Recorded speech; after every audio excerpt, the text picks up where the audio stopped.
தமிழகத்தில் திருவள்ளூர், கடலூர் உள்ளிட்ட மாவட்டங்களில் நிலவிய பனிமூட்டத்தால் ஊர்தி ஓட்டிகளும் பொதுமக்களும் அவதியடைந்தனர். தை மாதம் கடந்த பின்னரும் தமிழகத்தின் பல இடங்களில் கடும் பனிப்பொழிவு நீடிக்கிறது.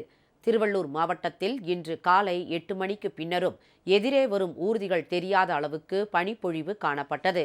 புகை மண்டலம் போல் சுற்றுப்புறத்தை பனிப்பொழிவு சூழ்ந்ததால் ஊர்திகளின் முகப்பு வெளிச்சம் மட்டுமே எதிர்த்திசையில் சென்றவர்களுக்கு தெரிந்தது.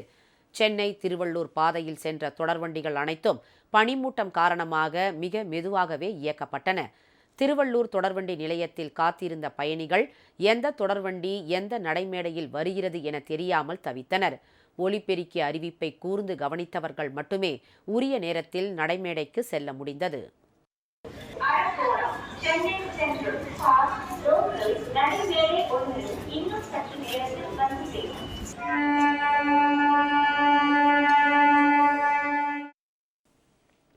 கடலூர் மாவட்டத்தில் பண்ருட்டி, விருத்தாச்சலம், திட்டக்குடி உள்ளிட்ட பல இடங்களில் பனிமூட்டம் வழக்கத்தை காட்டிலும் அதிக அளவில் காணப்பட்டது.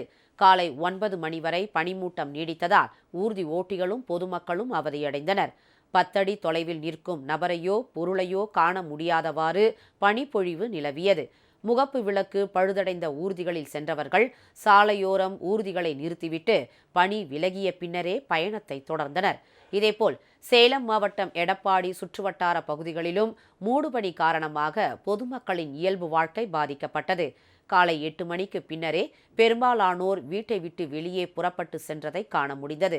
இதனிடையே தமிழகத்தில் இன்றும் நாளையும் 3 டிகிரி செல்சியஸ் வரை வெப்பம் அதிகரிக்கும் என வானிலை ஆய்வு நிறுவனம் தெரிவித்துள்ளது. இது தொடர்பாக வெளியிடப்பட்டுள்ள செய்திக்குறிப்பில் தமிழகம், புதுச்சேரி, காரைக்கால் பகுதிகளில் இன்றும் நாளையும் வறண்ட வானிலையே காணப்படும் என்று குறிப்பிடப்பட்டுள்ளது.